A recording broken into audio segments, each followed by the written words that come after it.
right, welcome back to Rave 91.7 FM. Time check is 2 minutes past 7 right here, and we just finished what do we call it? The expression segment, and luckily for us, our third party is here. Our guy man, our funky looking doctor. I don't know. One thing about doctors is, I don't know, they always try to intimidate people with the way they dress and all of that. I don't get. And this one comes here this morning, is trying to let us know, man. I feel like eating something. What kind of intimidation is that? Good morning, doctor. Good morning, Bevan. Hope you slept well. Well, the issue about sleeping well. Okay, yes, I did. I slept well. I like the way you dress this morning. Anyways, I always like the way you dress, but today you're looking intimidating. What now? Wow. You and Celestine, do you people will be intimidated? You seem like when he goes back now, you just go and dress and come back and start intimidating us in the office. I don't understand. Why are you guys like that? Huh? Okay. I don't even know what to say. Wow, it's really good morning, doctor. Good to have you again. Good morning, Dami. So I was off last week, but I'm back today, and he was talking about somebody wants to eat. I hope it's not monkey and something like bush meat or something. Somebody wants to eat. It's okay to eat bush meat too, so that bush meat people can say. No, well, it's okay to eat it, but I think people should start looking at how these things are killed, what kind of animals they are eating, and even when you buy it, you must cook it very, very well. Monkeypox is real.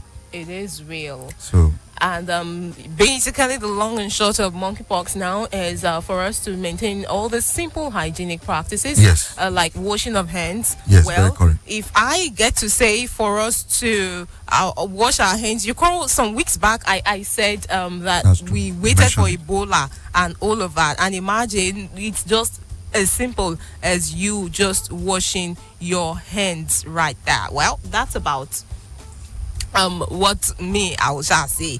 A word to the wise to say is enough. Well, we have a lot of people conversing that we go back to the topic that we had been treating before we had to put a pause on that to talk about monkeypox. It was a big menace. It is still a big menace. It was still on the news yesterday, and Lord knows what we'll have on the news this morning for Beyond the Headlines, where some states, Rave State, Ondo State, saying there were rumors of parents rushing to schools to pick their kids, talking about vaccination. Wow. Well, presently there's no vaccination against monkeypox. There's none. Okay. There's none. And there's no treatment. So what we do is, once someone comes in, we treat them symptomatically, and we hope doesn't go very bad. So we just have to talk about protection. So what do you mean by symptomatically? That whatever the child is presenting with, we treat that, not really the cause of those symptoms. For example, if you are treating malaria, you tackle the plasmodium causing the malaria, then you tackle the symptoms. So, but in this case, you cannot, there's no vaccination or treatment to address the virus.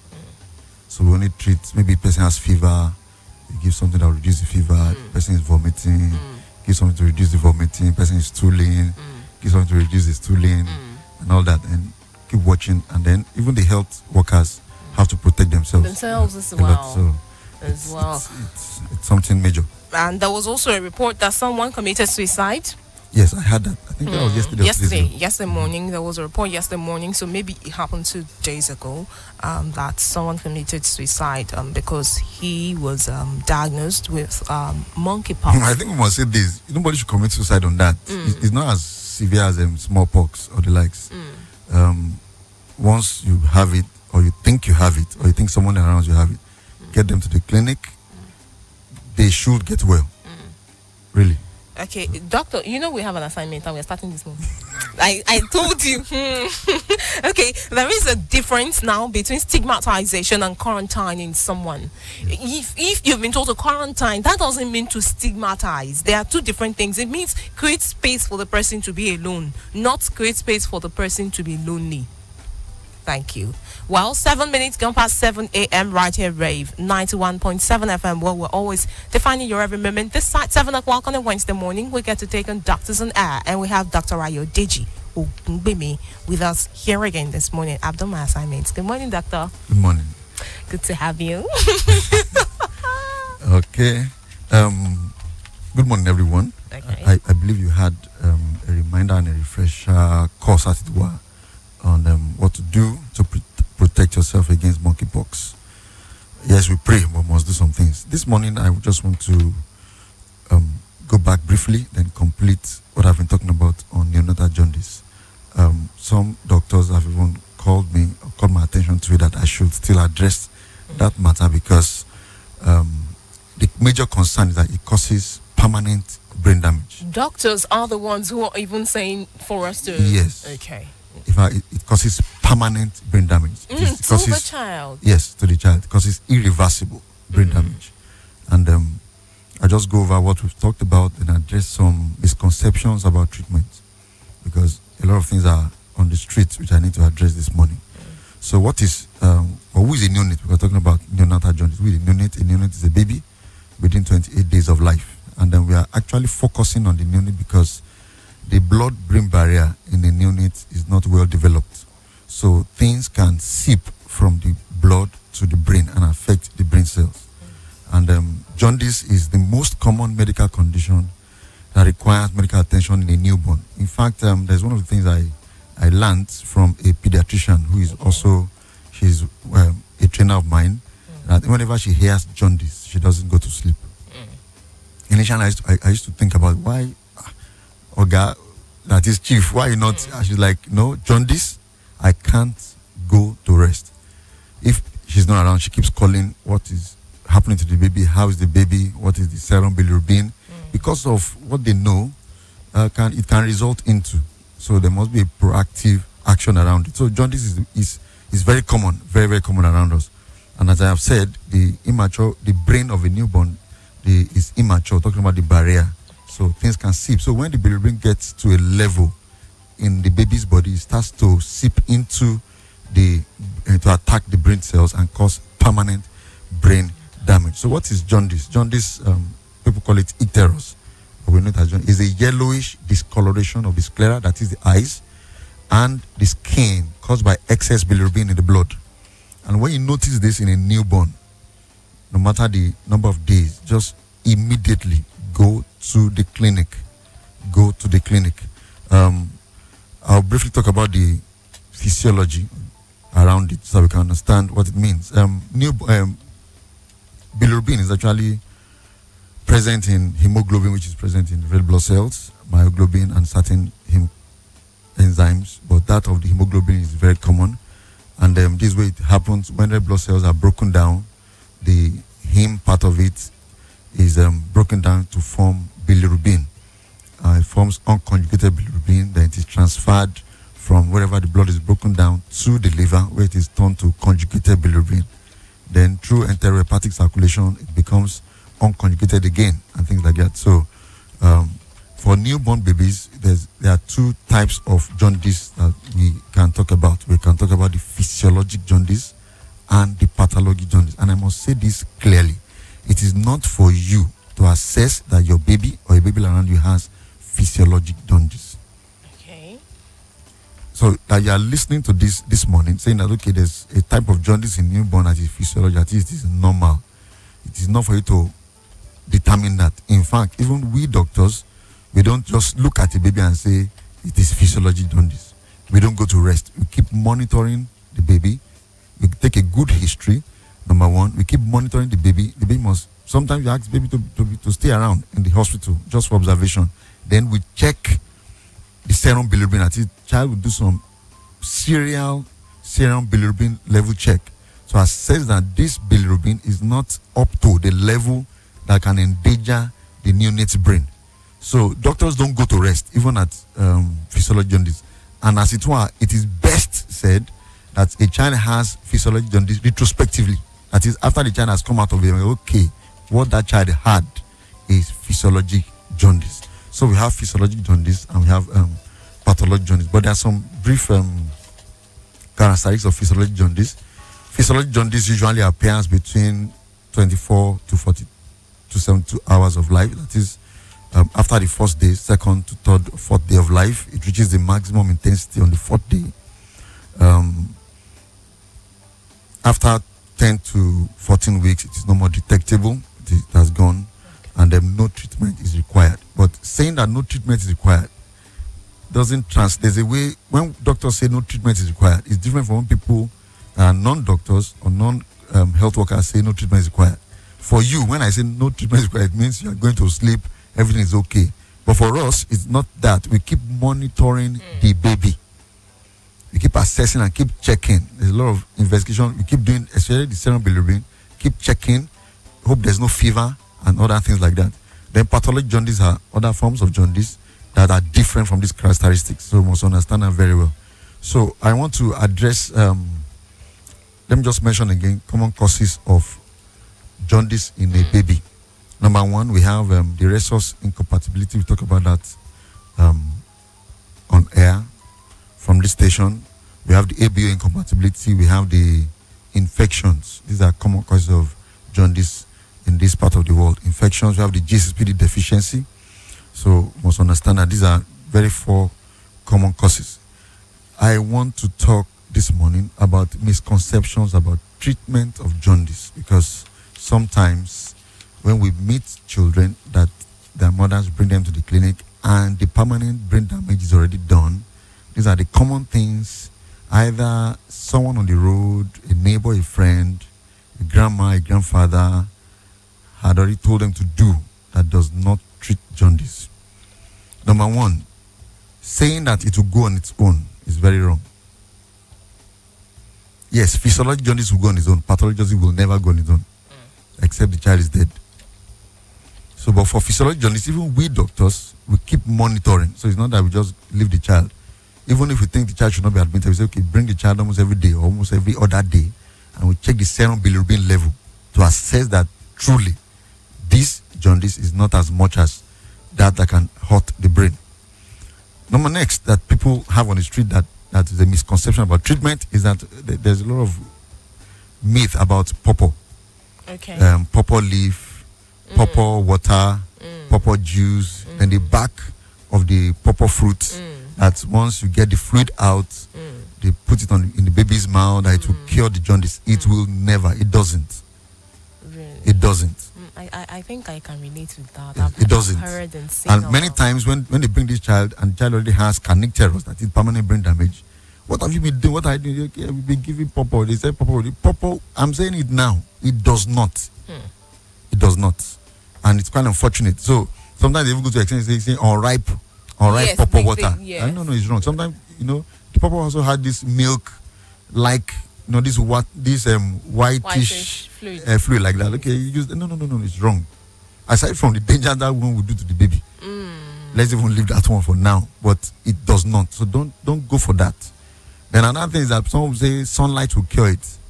So if I find people bringing their babies under the no, it doesn't. 7 a.m. It doesn't. It doesn't. It doesn't. Don't. Aside from the damage the jaundice will do, don't also suffer your child. But generally now, apart from jaundice, is it advisable to bring a child out in the sun? In the sun? No. Now, this is it. Yes, we need vitamin D. That's the early morning sun. But that is not for a cure. Okay. Just don't that you bring your baby out and put the baby under the sun. Like, okay, sunlight, this is my child. No. What we advise, okay, for example, many schools are aware of it. When they say they should do their assembly and things like that, they don't do it in a covered place. Sometimes they do it on the lawn. Yes, they just need a little amount of exposure to the sunlight. It's not like the sunlight is biting their body. No. Just a little exposure. The body gets the little it needs and produces the vitamin D necessary. So it has nothing to do with jaundice, as it were. Okay. Yes, when the treatment of jaundice started many years ago, before even medicine came to Africa, yes, there was something about sunlight and things like that, because we need a certain spectrum of light that can convert the unconjugated bilirubin to conjugated. That's where the phototherapy came from. But it's not the general sunlight.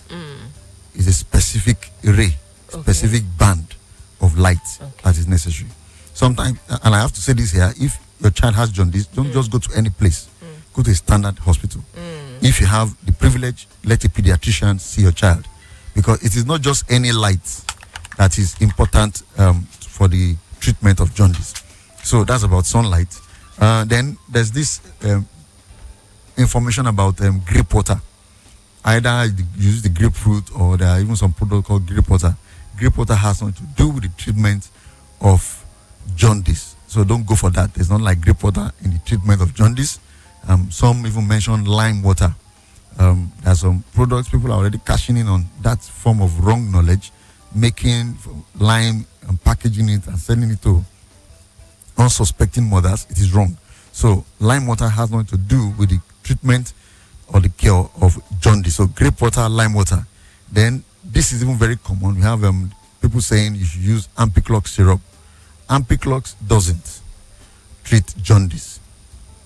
Ampiclox doesn't treat jaundice. Jaundice can result from infection, but it is not treated with antibiotics. Now, in the management of jaundice, if it is caused by infection, you must also address the infection, then also treat the jaundice, because there are two different things: the cause, and that is the infection causing it, and the jaundice itself. So Ampiclox syrup doesn't do it, because a lot of mothers come to us. What have you been doing? You've seen this thing for the past 2, 3, 4 days, sometimes a week. I've been giving Ampiclox, and in this part of the world, it's called as an Ampiclox drop. No, that's wrong. Doesn't do it. So then there's also this wrong knowledge about hot early morning urine. That once you give the child early morning urine, it will the jaundice will go. There's nothing like that. But you shouldn't expose your child to such harmful practices. They are very harmful. How can you give a baby?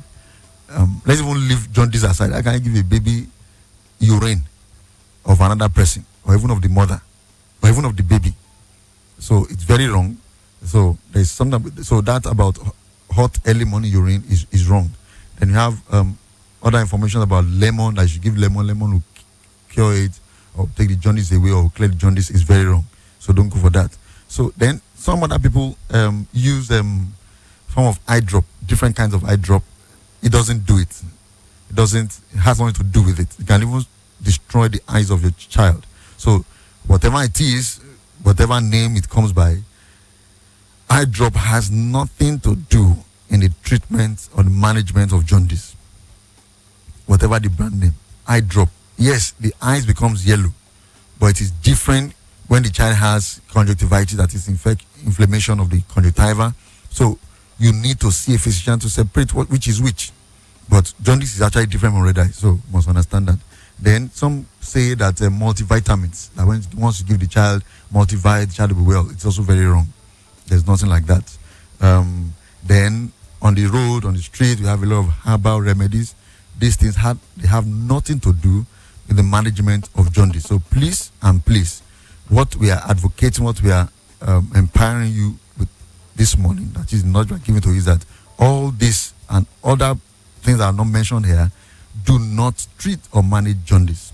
In the management of jaundice, there are two basic ways you manage jaundice. Number one, phototherapy and EBT.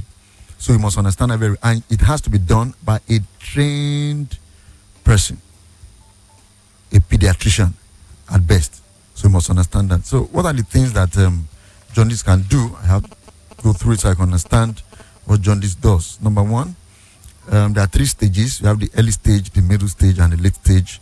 In the early stage of kernicterus, we have the baby starts. Notice that the baby is not sucking well, that he's not feeding well. The baby is extremely sleepy, just sleeping and sleeping. There's decreased attention. Next, we have irritability. The child will be highly irritable. By that time, we get into the middle stage or middle phase. Highly irritable, has an abnormal cry. We call it a high-pitched cry. Then the neck and the back starts to become hyperextended, forms a form of a arched back. Then there's hypertonia. The child will seem a little stiff. Then by the time it gets to the late stage, the abnormal cry also goes to another pattern, but still abnormal. Then we have seizures. Then the child going to coma. At that time, the child is not feeding at all. There's hypotonia. And the child can die from it. Then what are the chronic sequelae of cardiac terrors? Number one, there's abdominal dentition.